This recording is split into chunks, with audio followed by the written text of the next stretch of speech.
વડોદરાના પાદરાનો ગંભીરા બ્રિજ વાહન વ્યવહાર માટે તૈયાર છે। 12 મહિનાના ટૂંકા ગાળામાં પૂર્ણ થયું છે આ બ્રિજનું નિર્માણ કાર્ય।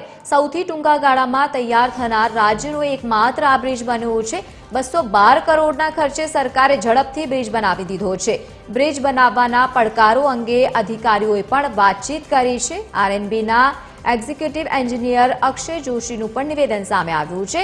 આધુનિક ટેકનોલોજીનો ઉપયોગ કરી અને બ્રિજ બનાવવામાં આવ્યો છે। બ્રિજ શરૂ કરતા પહેલા સફળ લોડ ટેસ્ટ પણ કરવામાં આવ્યું છે। સરકારના સતત મોનિટરિંગમાં બ્રિજનું નિર્માણ પૂર્ણ થયું છે। ઓગસ્ટ મહિનાના અંત સુધીમાં બ્રિજ હવે લોકો માટે ખુલ્લો મુકાશે।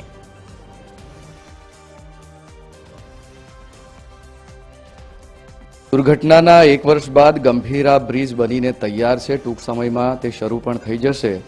આ બ્રિજના નિર્માણમાં કેટલી કઠિનાઈ આવી, કેટલું ચેલેન્જિંગ હતું, આ વિશે વાત કરવા માટે આપની સાથે વડોદરાના રોડ એન્ડ બિલ્ડિંગ વિભાગના deputy executive engineer Akshay Joshi છે। તેમની સાથે વાત કરીશું। અક્ષયભાઈ, આટલી મોટી દુર્ઘટના અને આટલા ટૂંકા ગાળામાં બ્રિજ બનાવવો કેટલું ચેલેન્જિંગ હતું, કેટલું પડકારજનક હતું?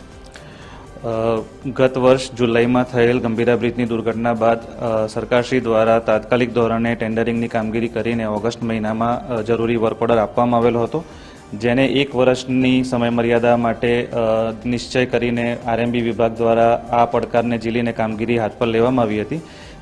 જે કામગીરી માટે આપણે મંગલમ બિલ્ડકોન એજન્સીના સર્વ એન્જિનિયર્સ દ્વારા, એમના લેબર્સ દ્વારા, અત્રેની આરએનબીની સમગ્ર ટીમ દ્વારા સતત 24/7 કામગીરી એક્ઝિક્યુટ કરીને, મોનિટરિંગ કરીને આવેલા પડકારને ખૂબ જ ઝડપી નિરાકરણ કરીને આજે 1 વર્ષના ટૂંકા ગાળામાં આટલા મોટા બ્રિજની કામગીરી પૂર્ણ કરીને જરૂરી ટેસ્ટિંગની પ્રક્રિયા હાલ ચાલુ કરવામાં આવેલ છે।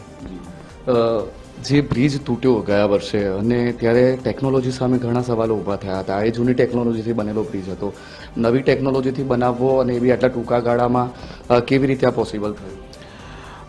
જે તે સમયે જે બ્રિજ બનાવ્યો હતો એ ઘણો જૂના લોડિંગ ડિઝાઇન પ્રમાણે હતો, જ્યારે આ બ્રિજને આપણે સ્પેશિયલ વ્હીકલ કેટેગરી લોડિંગથી ડિઝાઇન કરીને અમારા ડિઝાઇન સર્કલ દ્વારા જરૂરી એલિમેન્ટની ડિઝાઇન આપેલ હતી।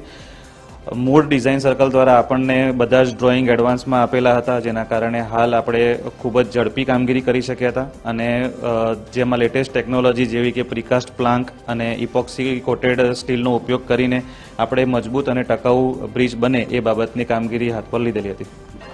સિવિલ વર્કની તમામ કામગીરી પૂર્ણ થયેલ છે। હાલ ફિનિશિંગની કામગીરી અને ટેસ્ટિંગની કામગીરી ચાલુ છે। ટૂંક જ સમયમાં આપણે આ બ્રિજને વાહન વ્યવહાર માટે ખુલ્લો મૂકી શકીશું। એટલે આ મહિનાના અંત સુધીમાં, ઓગસ્ટમાં કે ક્યારે? મહિનાના અંત સુધીમાં ટેન્ટેટિવલી આપણે લોકાર્પણ કરીને ખુલ્લો મૂકી શકીશું। હા, તો આરએનબીના અધિકારી અક્ષય જોશી, તેમનું કહેવું છે કે જે રીતે ટેકનોલોજીનો ઉપયોગ કરીને આ ગંભીરા બ્રિજ તૈયાર કરવામાં આવ્યો, 1 વર્ષના ટૂંકા ગાળામાં ઓછા સમયમાં આ બ્રિજ તૈયાર કરવો ખૂબ ચેલેન્જિંગ હતું, પડકારજનક હતું, પરંતુ રાજ્ય સરકાર અને રાજ્યના મુખ્યમંત્રીની સંવેદનશીલતાને કારણે સતત તેના પર નિગરાણી રાખવામાં આવી। આરએનબી વિભાગે રાત દિવસ એક કરીને 12 મહિનાના ટૂંકા ગાળામાં એટલે 1 જ વર્ષની અંદર 212 કરોડ રૂપિયાના ખર્ચે આ બ્રિજ તૈયાર કરી દીધો છે અને આ મહિનાના અંત સુધીમાં એટલે ઓગસ્ટના અંત સુધીમાં આ બ્રિજ વાહન વ્યવહાર માટે ખુલ્લો મુકાય તેવી શક્યતા છે। કેમેરામેન જિગ્નેશ સોલંકી સાથે અમિત ઠાકોર, TV13 વડોદરા।